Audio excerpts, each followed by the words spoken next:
E aí pessoal, sejam bem-vindos a mais um conteúdo nesse canal literário, e hoje vamos falar sobre o livro tibetano dos mortos.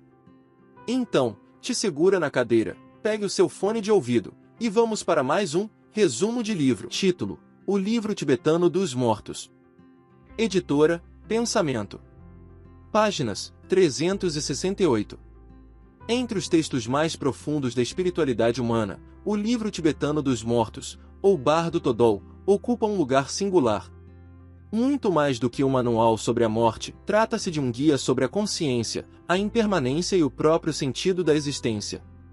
Compilado no século VIII por discípulos do mestre Padmasambhava, fundador do budismo tibetano, o texto foi transmitido oralmente por séculos antes de ser escrito. Sua função original era ser lido por monges durante os rituais funerários, servindo de orientação à alma do falecido na travessia entre a morte e o renascimento, o bardo, termo que significa estado intermediário. O Bardo Thodol está inserido na tradição do budismo vajrayana, um dos ramos mais simbólicos e meditativos do budismo, cuja ênfase está na transformação da mente na libertação pela consciência. No Ocidente, ganhou notoriedade no século XX com a tradução de Evans Wentz e as leituras filosóficas de pensadores como Aldous Huxley e Carl Jung, que viram nele uma metáfora para o processo de dissolução do ego e expansão da consciência.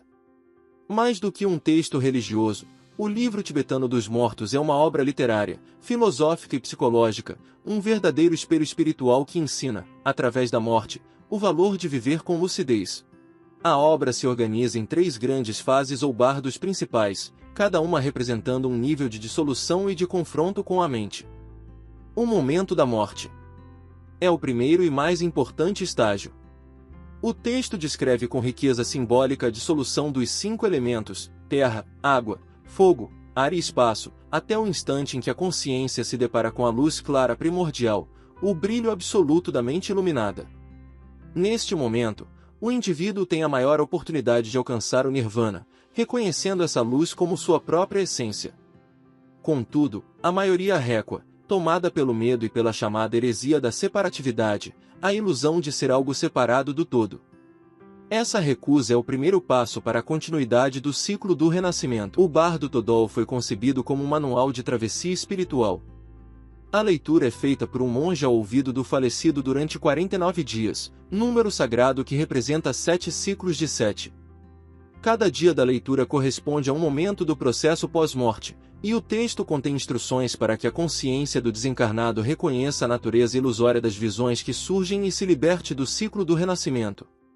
No entanto, essa travessia também se aplica à vida. O texto afirma que passamos por inúmeros bardos enquanto vivos, transições internas, mudanças de consciência, crises e renascimentos psicológicos. Assim, o que ele ensina para o momento da morte é, na verdade, um exercício de autoconhecimento aplicável a qualquer transformação humana. As ilusões e projeções mentais. Quando a luz primordial é rejeitada, a consciência entra num estado de inconsciência, depois de alguns dias, desperta em meio a visões intensas. Aqui começam as aparições de divindades pacíficas e coléricas, manifestações simbólicas da mente. Durante os primeiros 7 dias, surgem as divindades luminosas e serenas, representando virtudes como compaixão, amor e sabedoria, aspectos do coração.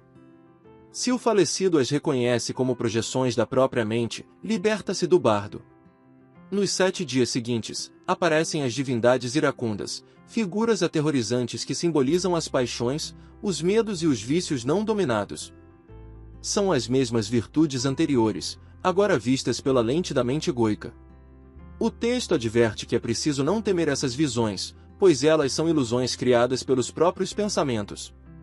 Essa etapa é um verdadeiro drama psicológico e espiritual, o confronto do ser com sua própria sombra.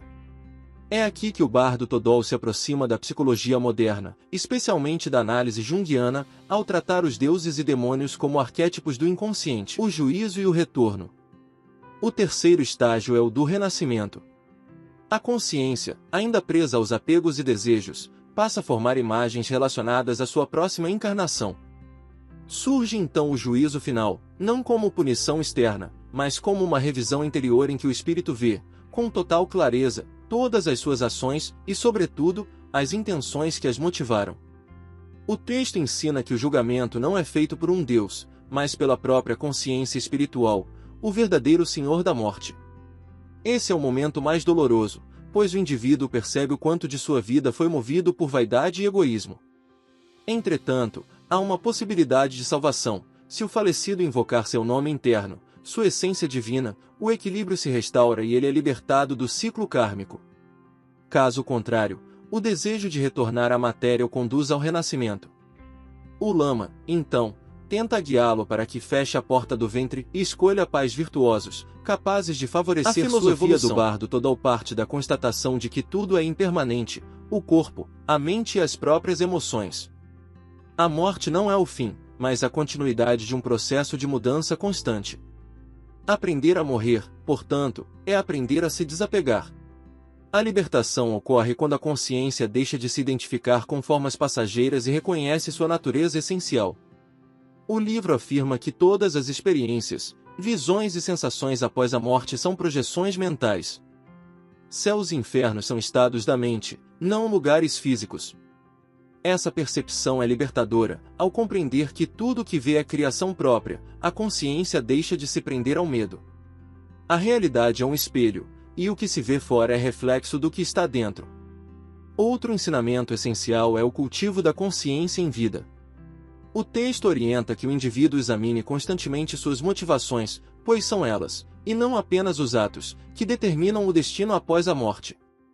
A mente deve ser treinada como um diamante, sólida, transparente e luminosa.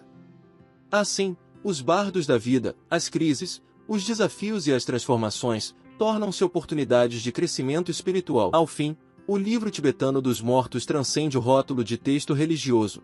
É, ao mesmo tempo, poesia mística, filosofia e tratado psicológico. Ele fala da morte apenas para ensinar a viver. Ensina que tudo o que experimentamos, alegria, dor, medo ou desejo, é manifestação da mente, e que a libertação não está em fugir do mundo, mas em reconhecê-lo como espelho do próprio ser. Ler o Bardo Todol é uma experiência transformadora. Ele convida o leitor a cultivar, ainda em vida, a serenidade diante da impermanência e a coragem de olhar para dentro de si. O ensinamento final é simples e imenso. A luz clara que encontramos na morte é a mesma que habita a cada instante da vida. Reconhecê-la é despertar, e é nisso que o livro, mais do que um guia para os mortos, se torna um guia para os vivos. Se você gostou desse episódio, deixe o seu like e se inscreva no canal. Além disso, colocamos na descrição do vídeo um link exclusivo para você adquirir esse livro. Para mais resenhas como essa, acesse resumodelivro.net. Muito obrigado pela sua audiência, e até o próximo Resumo de Livro.